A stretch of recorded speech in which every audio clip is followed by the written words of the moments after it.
والعاقبة للمتقين والصلاة والسلام على سيدنا محمد وآله وصحبه أجمعين. أما بعد. கண்ணியத்துக்குரிய எல்லாம் வல்ல அல்லாஹ்வின் நல்லடியார்களே, நாம் நேற்று அல்லாஹ் ரப்புல் ஆலமீன் அவன் சில மனிதர்களுக்கு இந்த மார்க்க கல்வியை வழங்கி அந்த மார்க்க கல்வியை அல்லாஹ்விற்காக வேண்டி இக்லாஸான முறையில் பயன்படுத்தாமல் பெருமையின் காரணமாக முகஸ்துதியின் காரணமாக பயன்படுத்தி நன்மை செய்து அதனால் நரகத்தில் விழுந்த சில மக்களை பற்றி நாம் பார்த்தோம். இன்று அதே போன்று இரண்டாவது வகை மனிதர்களை பற்றி அல்லாஹ்வுடைய தூதர் நமக்கு சொல்கின்றார்கள். எந்த மனிதர்? அல்லாஹ்வுடைய தூதர் சொல்கிறார்கள், வரஜுலுன் வஸ்ஸஅல்லாஹு அலைஹி வஅதாஹு மின் அஸ்னாமில் மாலி குல்லிஹி ஃபஉதிய பிஹி. அல்லாஹ் ரப்பல் ஆலமீன் நாளை மறுமையிலே ஒரு மனிதரை கொண்டு வருவார். அவருக்கு அல்லாஹ் ரப்பல் ஆலமீன் ஏராளமான பொருளாதார வசதிகளை கொடுத்திருப்பார். கொடுத்து ஃபஅரஃபஹு தன்னுடைய நிஅமத்துகளை அவருக்கு எடுத்து காமிப்பார். அப்போது அவர் நிஅமஹு ஃபஅரஃபஹா அந்த அருள்கொடைகளை அவர் அறிந்து கொள்வார். அல்லாஹ் கொடுத்தான், அல்லாஹ் கொடுத்ததை உனக்கு இந்த பொருளா கொடுத்தேன் அப்படின்னு எடுத்து காட்டினோன்னே அவர் என்ன செய்வாரு? அதை ஏற்றுக்கொள்வார். அதற்கு பிறகு அல்லாஹ் கேட்பான், அல்லாஹ் தஆலா ஃபமா அமில்த ஃபீஹா, இந்த பொருளாதாரத்தை வைத்து நீ என்னப்பா செஞ்ச அப்படின்னு நினைச்சுவான். அல்லாஹ் தஆலா கேள்வி கேட்பான். அப்ப அந்த மனிதர் சொல்லுவார், கால ரஜுலுன் மா தரக்து மின் சபீரின் துஹிப்பு ஐ யுன்ஃபக ஃபீஹா இல்லா அன்ஃபக்து ஃபீஹா தாலிக, எந்த வழிகளெல்லாம் செலவு செய்தால் நீ விரும்புவாயோ அந்தந்த வழிகளில் எல்லாம் நான் செஞ்சேன், செலவு செஞ்சையாதான் சொல்வார். என்ன வழி?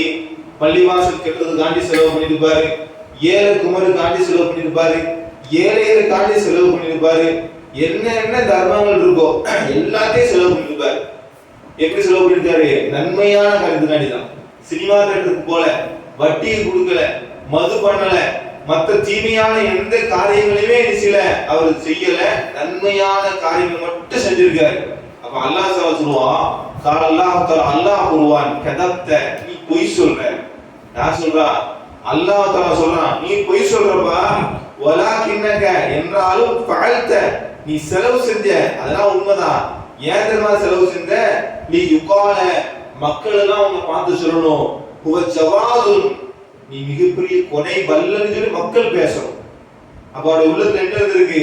பொருளாதாரத்தை கொடுக்கும் போது இவரா இந்த பாய்கிட்ட போனா பொருளாதாரம் கிடைக்காம இருக்காது, மக்கள் நினைச்சுவாங்க மிகப்பெரிய கொடை வல்லல் பாரு, இவரை மாதிரி நம்ம ஊர்ல பார்க்க முடியுமா அப்படின்னு சொல்லி 4 பேர் பேசுறத என்ன செஞ்ச? விரும்பின. பக்கத்து கீழே அது கூறப்பட்டு விட்டது. சும்மா பிறகு அல்லாஹ் சொல்லுவான், உமிர பிஹி ஃபஸஹிப அலா வஜ்ஹி, அவரை முகங்குப்புற இழுத்து சென்று சும்மா உல்கிய பின்னார், நரகத்துல தூக்கி போடுங்க சொல்லுவோம். யோசிச்சு பாருங்க. இன்னைக்கு மனுஷன் எதுக்காண்டி கஷ்டப்படுதோம்? பொருளாதாரத்தை சம்பாதிக்கதான் என்னது கஷ்டம். அந்த சம்பாதிச்ச பொருளாதாரம் இருக்கா இல்லையா, அதை இன்னைக்கு பாருங்களேன், அல்லாஹ்வுடைய பாதையில செலவழிக்கக்கூடிய மக்கள் ரொம்ப கம்மி. எல்லாத்துக்கும் செலவு பண்ணுவோம். அப்படிதானே? ஒரு ரீசார்ஜ் எடுத்துருக்கா, வீட்டுல கணவன் மனைவி எல்லாரும் இருந்தாங்கன்னா ஒரு 5 பேர் தானே, குறைஞ்சபட்சம் ஒரு மாசத்துக்கு 350 ரூபா இருந்தா இல்லையா? அதே விடுது 15 1500 ரூபாய்க்கு மேல ஒரு மாசத்துக்கு ரீசார்ஜ் ஆச்சா? டிவிக்கு பாருங்களேன், ஒரு மாசத்துக்கு 2000 ரூபா 3000 ரூபாய் டிவிக்கு ரீசார்ஜ் பண்ண வேண்டியிருக்கு. அப்புறம் வேற எங்கேயாவது வெளியே போறோம், இப்படி எடுத்தாலே அந்த மாச கணக்கில் எடுத்தாலே ஒரு அமௌண்ட் வந்துடும். அப்ப பள்ளிவாசலுக்கு செலவழிக்கக்கூடிய மக்கள் ரொம்ப ரொம்ப கம்மி தான். இன்னைக்கு பாத்தீங்கன்னா ஜும்மாவுக்கு வரக்கூடிய மக்கள் எப்படி வராங்க? இன்னைக்கும் வீட்டுல 5 ரூபா இருக்கா எடுத்து வரக்கூடிய மக்கள், பழைய நோட்டு 10 ரூபா கிழிஞ்சது கிடக்கா, இல்ல ஒரு மாதிரி இருக்கா, அதை எடுத்துட்டு வரக்கூடிய மக்கள் தான் நினைச்சிடும். இன்னைக்கு பாத்துக்கிட்டு இருக்கோம். நம்ம ஜும்மாக்கெல்லாம் போறோம், அல்லாஹ்வுடைய பாதையில கொஞ்சம் அள்ளி கொடுப்போம், அல்லாஹ் நமக்கு தருவான் அப்படிங்கிற எண்ணம் இருக்கக்கூடிய மக்கள் இருக்கிறாங்க. ரொம்ப ரொம்ப கம்மியா இருக்கு. மற்ற எல்லா விஷயத்தையும் நினைச்சுறாங்க, செலவு பண்ணுவாங்க. இன்னும் சில பேர் இருக்கான், எந்த அளவு இருக்கான், என் ஒத்த கையை வேணாலும் வெட்டி கொண்டு போ, என்ன சுண்டி வரலாம் வெட்டி கொண்டு போ, ஆனா என்கிட்ட 5 பைசா எதிர்பார்க்காத அப்படிலாம் ஆள் இருக்கான். இருக்கானா இல்லையா? பொருளாதாரம் வந்துட்டீங்களே ரொம்ப கரெக்டா இருக்கக்கூடிய ஆள்லாம் இருக்காங்க. ஆனா இந்த மனிதர், இந்த வகையான மனிதர் எப்படி இருந்திருக்காரு? பொருளாதாரத்தை வாரி வாரி செலவு பண்ணிருக்காரு. பள்ளிவாசலுக்காண்டி எடுத்துக்காட்டு சொல்றேன், அதெல்லாம் ஹதீஸ்ல வரல, உதாரணம் சொல்றேன். பள்ளிவாசல் கொடுத்திருப்பாரு, மதரசாவுக்கு கொடுத்திருப்பாரு, ஏழை எளிய மக்கள் ஒரு பசின்னு வெளியே போயிருப்பான் அவனுக்கு கொடுத்திருப்பாரு, எந்த வகையெல்லாம் கொடுக்க முடியுமோ அந்த வகையெல்லாம் கொடுத்திருப்பாரு. ஆனா அவருடைய உள்ளத்துல என்ன இல்ல, இஹ்லாஸ் இல்ல. எல்லாம் உனக்காண்டி தான் கொடுங்க, எல்லாம் இதற்கு உண்டான கூலியை நீ எனக்கு மறுமை நாள தாயலாம் அப்படிங்கிற இஹ்லாஸ் இல்லாம மக்கள்லாம் என்ன செய்யறீங்க, பெருமையா பேசணும் அப்படின்னு சொல்லி இன்னைக்கு இருக்காங்க இல்லையா. சில பேரு ஒரு 10 ரூபா கேரி போய் கொடுக்குறாங்க, 10 ரூபா பொருள் கொடுக்குறாங்கன்னு சொல்லிதான் அதை என்னது போட்டோ பிடிச்சி அதை பேஸ்புக்ல போட்டு அதை வச்சு விளம்பரப்படுத்தக்கூடிய மக்கள் பார்க்கறமா இல்லையா.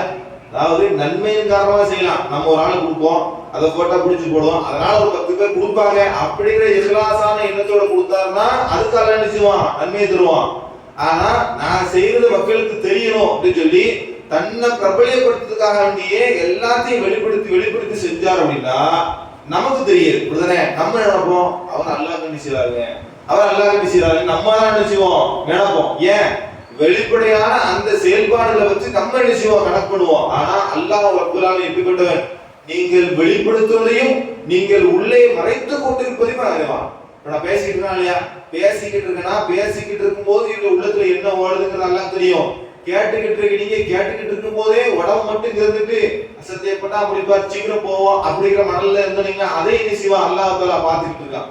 இப்ப அல்லாஹ் தஆலா எப்படி சொல்றான், நீங்கள் மறைத்து வைப்பதையும் நீங்கள் வெளிப்படுத்துவதையும் நான் நினைச்சேன் அறிவேன் அப்படின்னு சொல்றான். அப்போ இந்த பொருளாதார விஷயத்துல ஒரு மனுஷர் அல்லாஹ்வுக்காக வேண்டி பொருளாதாரத்தை செலவு பண்ணி இவர் நாளைக்கு நரகத்துக்கு போறதா எவ்வளவு நஷ்டம் யோசிச்சு பாருங்க. ஒருத்தங்க அல்லாஹ் நிறைய பொருளாதாரம் கொடுத்தான், அல்லாஹ்வுடைய பேர்ல செலவழிக்கவே இல்லை, ஒரே தீமையான காரியங்கள் என்னென்ன உண்டோ, போதை பொருட்கள், சினிமா, என்னென்ன கெட்ட காரியங்களை செலவழிக்க முடியுமோ எல்லா காரியங்களையும் செலவழிச்சு அதனால ஒருத்தர் நரகத்துக்கு போறானீங்களே அவன் ஏதாவது கவலைப்பட வேண்டிய அவசியம் இருக்குமா? அவனை பத்தி நம்ம கவலைப்படுவோமா? ஏன் அவன் தான் ஹராமான வழியில செலவு பண்ணா, ஆனா இவர் எப்படி ஹலாலான வழியில செலவழிச்சாரு, ஆனா என்ன செய்யல, இஹ்லாஸ் இல்ல. அதனாலதான் நபிகள் நாயகம் ஸல்லல்லாஹு அலைஹி வஸல்லம் தர்மத்தை பத்தி சொல்லும்போது எந்த அளவு சொல்றாங்கன்னா, நீங்கள் அல்லாஹ்வுடைய பாதையில் செலவு செஞ்சா அல்லாஹ் தஆலா அதை தன்னுடைய வலது கரத்தால் வாங்கி உங்களில் ஒருவர் ஒரு குதிரை குட்டியை வளர்ப்பதை போன்று வளர்த்து நாளைக்கு மறுமையில் நிச்சயம் உங்களுக்கு பெருக்கி தாரா அல்லாஹ் தஆலா சொல்றான், ரசூலுல்லாஹ் சொல்றான். அது மட்டும் இல்லாம ரசூலுல்லாஹ் எந்த அளவுக்கு தர்மத்தை வலியுறுத்தினாங்கன்னா, எத்தகைய நார் நீங்கள் நரகத்தை பயந்து கொள்ளுங்கள், வலவு பிஷிக்கின் தம்ரின் காய்ந்த பேரித்தோட துண்டையாவது கொடுத்து நீ நின்றுப்பா நரகத்திலிருந்து தப்பிச்சிடலாம். அந்த அளவுக்கு இந்த தர்மம்ங்கிறது ஒரு மனுஷன் விஷயம் பாதுகாக்கும். தமிழ்ல கூட பழமொழி சொல்லுவாங்க இல்லையா, தர்மம் தலைக்காகும் சொல்லுவாங்க இல்லையா. தர்மம் அந்த அளவுக்கு இஸ்லாம் என்னது அதை சிறப்பிச்சு கொடுக்குது. எந்த அளவுக்குன்னா நபிகள் நாயகம் ஸல்லல்லாஹு அலைஹி வஸல்லம் சொல்றாங்க, பைனமா ரஜுலுன் யம்ஷி, ஒரு மனிதர் பித்வரிக்கின் ஒரு சாலை நிறுத்தாரு நடந்து போயிட்டு இருக்காரு. அப்போ வஜத ஹுஸ்ன ஷௌகின் அலா தரிகி, அந்த பாதையில ஒரு மரக்கிளை என்னது உடைஞ்சு கிடந்திருக்கு, மக்களுக்கு இடையூறா கிடந்திருக்கு. என்ன பண்ணிருக்காரு, ஃபஅஹதஹு, அதை அவர் அப்புறப்படுத்தினார், ஃபஷகரல்லாஹு லஹு ஃபகஃபர லஹு, அதன் காரணமாக என்ன செய்ய நடந்து போயிட்டு இருக்காரு. அந்த சாலையில என்னது ஒரு மரக்கிளை உடைஞ்சு கிடந்திருக்கு. இப்ப நம்ம பாசல பாருங்க போய்கிட்டே இருக்கோம், ஒரு வாழைப்பழம் துடி கிடக்கு, என்ன செய்தா பையன் சரி கீழே வந்துருவாங்க அப்படின்னு சொல்லி நவுட்டு விட்டா பிரச்சனை இல்லை, உடுத்துட்டு போட்டுங்க அப்படின்னு சில பேர் போய்கிட்டு இருப்பான், அது வேற விஷயம். அப்போ போய்கிட்டு இருக்கும் போது அந்த மரக்கிளை உறுதி கிடந்திருக்கு, அதை அப்புறப்படுத்திருக்காரு. இது நம்முடைய பாதையில பெரிய விஷயமா? பெரிய விஷயமே கிடையாது. ஆனா அல்லாஹ் தஆலா என்ன சொல்றான்னா, அதை ஒரு பெரிய விஷயமா எடுத்துட்டு தஃபீர் அல்லாஹு, அவருடைய பாவங்களை மன்னித்தான். இப்ப எந்த நன்மையை அல்லாஹ் தஆலா ஏற்றுக்கொள்வான்னு தெரியாது, அதுல என்னது இஹ்லாஸ பார்க்கறான். இப்ப எந்த ஒரு நன்மை செஞ்சாலும் சரிதான் அல்லாஹ்வுக்காண்டி செய்யணும். அதுலயும் குறிப்பா செல்வத்தை செலவழிக்கும் போது என்ன செய்யணும், அல்லாஹ்வுக்காண்டி செலவழிக்கணும். ஏன் ஷைத்தான் எப்படிப்பட்டவனா, செல்வத்தை செலவழிக்க விட மாட்டான், அதே செலவழிக்கும் போது அப்பவும் வந்துடும். அவன் எப்படிப்பட்டவனா, நம்ம செலவழிக்கும் போதும் பயமுறுத்துவான், கொடுக்காத துட்டு காலியா போயிடும், நாளைக்கு உனக்கு வேணும், பிள்ளைய வச்சிருக்க, படிக்க வச்சுக்கிட்டு இருக்க, கடை ஓடிக்கிட்டு இருக்கு, நாளைக்கு ஏதாவது உடம்பு சரியில்லைனா போனோம், அள்ளி அள்ளி கொடுத்துட்டு இருக்கேப்பா அப்படின்னு சொல்லுவான். அதே மாரி ஒருத்தன் அதெல்லாம் இருக்கட்டும்பா அல்லாஹ் எனக்கு தருவான் அப்படின்னு இறங்கி கொடுக்கட்டானே, அப்பவும் மனசுக்குள்ள நீ யாருப்பா, நீ மாதிரி யாரா இருக்க முடியுமா, நீ கூட மக்கள்லாம் அவனை பெருமையா பேசுவான் அப்படிங்கிறத நினைச்சுவான் போட்டு அந்த நன்மை உங்களுக்கு கிடைக்காம என்ன பண்ண முடியுமோ எல்லாத்தையும் நினைச்சிருவான் பண்ணிடுவான். அதனாலதான் இப்ராஹிம் கிட்ட ஒரு மிகப்பெரிய பாடம் இருக்கு. என்ன பாடம் இருக்கு, இப்ராஹிம் நபியை அல்லாஹ் தஆலா கட்டளை போடுவான். என்ன கட்டளை போடுதான், நீங்க போய் அந்த மக்கால அந்த பழைய பள்ளிவாசல் இருக்கா இல்லையா, மஸ்ஜிதுல் ஹராம் பள்ளிவாசல் நூஹ் நபி காலத்துல வெள்ள பிரளயமா ஏற்பட்டு சிதிலமடைஞ்சிருச்சு. நீங்க என்ன செய்யுங்க, திரும்ப அதை என்ன செய்ய, கட்டி எழுப்புங்க அப்படின்னு சொல்லி அல்லாஹ் தஆலா சொல்றான். 2 பேர் போறாங்க, இப்ராஹிம் நபியும் இஸ்மாயில் நபியும் நினைச்சாங்க, போய் கட்டி எழுப்புறாங்க. இந்த வேலையை கொடுத்தது யாரு?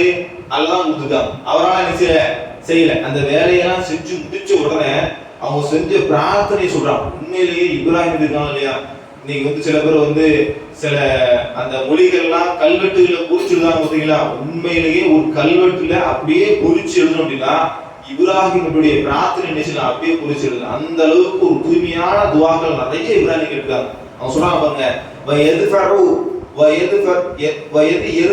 இப்ராஹிமுல் கவாயித, இப்ராஹிம் அதனுடைய மினல் பைத்தி, அந்த வீட்டினுடைய பைத்னா அந்த மஸ்ஜிதுல் ஹராம், அந்த வீட்டினுடைய அடித்தளத்தை உயர்த்திய போது இஸ்மாயில் அவர்களும் சேர்ந்து 2 பேரும் சொல்றாங்க, ரப்பனா எங்கள் இறைவா, தகப்பல் மின்னா எங்களிடமிருந்து இதை ஏற்றுக்கொள்வாயா. பாருங்க, செஞ்ச வேலை பள்ளிவாசல் கெட்டது, கெட்ட சொன்ன ஆளு அல்லாஹ் தஆலா. செஞ்சு முடிச்சவங்க 2 பேரும் என்ன சொல்றாங்க, ரப்பனா எங்கள் இறைவா, தகப்பல் மின்னா எங்களிடமிருந்து இதை ஏற்றுக்கொள்வாயாக, இன்னக அன்த ஸமீஉல் அலீம், நீதான் அறிபவன், நீதான் செவியுறுபவன் சொல்றான். இப்ப நம்முடைய வாழ்க்கையில 1 ரூபாய் செலவழிச்சாந்துதான், 1 கோடி ரூபாய் செலவழிச்சாந்துதான், அல்லாஹ்வுக்காக வேண்டி மட்டும் செலவழிக்கக்கூடிய ஒரு நல்ல மக்களாக அல்லாஹ் ரப்பல் ஆலமீன் நம் அனைவரையும் ஆக்குவானாக. சுப்ஹானல்லாஹும்ம வ பிஹம்திக அஷ்ஹது அல்லா இலாஹா இல்லா அன்த அஸ்தக்ஃபிருக வ அத்தூபு இலைக்.